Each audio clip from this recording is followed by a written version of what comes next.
Salut à tous, chers amis, je suis Rivaros Wadjenokam, juriste en droit du travail. Aujourd'hui, voilà, nous allons aborder une thématique importante, hein. J'ai été sollicité par un d'entre vous en courant de semaine sur sa situation en tant que salarié au sein d'une entreprise.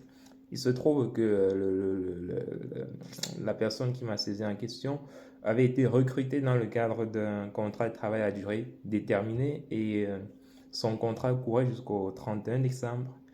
Sauf que dans son contrat de travail et son contrat de travail à durée déterminée, il n'y avait pas de motif de recours au CDD et il a continué tout de même à travailler après la fin de son CDD, c'est-à-dire après le 31 décembre. Donc il m'a sollicité, il m'a demandé de savoir si l'employeur était voilà, dans la légalité en le faisant travailler malgré tout à la fin de son contrat de travail. C'est d'autant plus qu'on lui demandait de signer un avenant de renouvellement du CDD de manière rétroactive.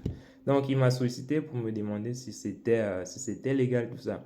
Eh bien, les amis, il faut savoir que lorsqu'il m'a expliqué, j'ai essayé de voir, de déterminer avec lui quelles étaient les conditions de son embauche. Et je me rends compte qu'effectivement, dans son CDD, il n'y a pas de motif de recours. Or, la loi prévoit que pour conclure un contrat de travail à durée déterminée, il faudrait définir dans le CDD le motif de recours. Ça peut être un remplacement temporaire d'un salarié absent, ou encore, on va dire, pour surcroît temporaire d'activité, entre autres. Mais dans son CDD, il n'y avait pas de motif de recours. Et donc, c'est un motif de requalification de son contrat. La deuxième chose, c'est qu'il a continué à travailler après la fin de son contrat de travail, après la fin du terme qui était prévu dans son CDD. Donc, le contrat était prévu pour s'achever au 31 décembre.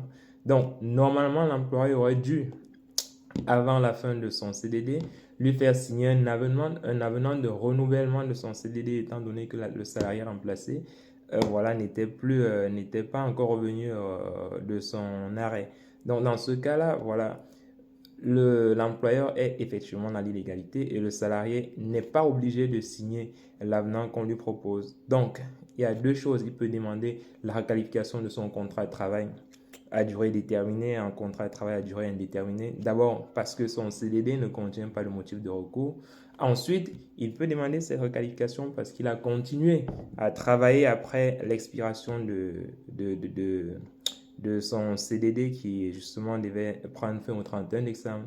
Donc à ce jour, il est toujours au sein des effectifs, ce qui fait que voilà, il est déjà normalement en CDI. Donc si l'employeur met fin à son contrat maintenant, il s'agira d'un licenciement sans cause réelle et sérieuse. Donc faites attention lorsque vous signez un CDD, essayez de bien vérifier dans votre contrat de travail que voilà, il y a toutes les clauses hein, importantes du contrat de travail à durée déterminée telles que la loi le prévoit.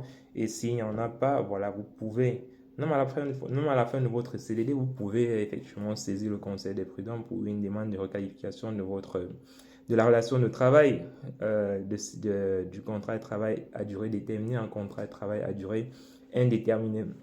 Dans ce cas, le salarié aura droit à une indemnité de requalification parce que voilà, le contrat n'était pas conforme. Donc, et pour punir l'employeur, on lui demande de verser jusqu'à un mois de salaire minimum, n'est-ce pas, comme indemnité dans le cadre de cette requalification-là. Donc, faites très attention, les amis. Si vous êtes en CDD maintenant, vérifiez bien votre contrat de travail et si ce contrat n'est pas conforme, essayez déjà de voir si vous pouvez saisir le conseil de prud'homme à défaut de trouver un accord amiable avec l'employeur pour mettre fin à cette situation. Alors, bonne journée à tous et on se retrouve dans la prochaine vidéo.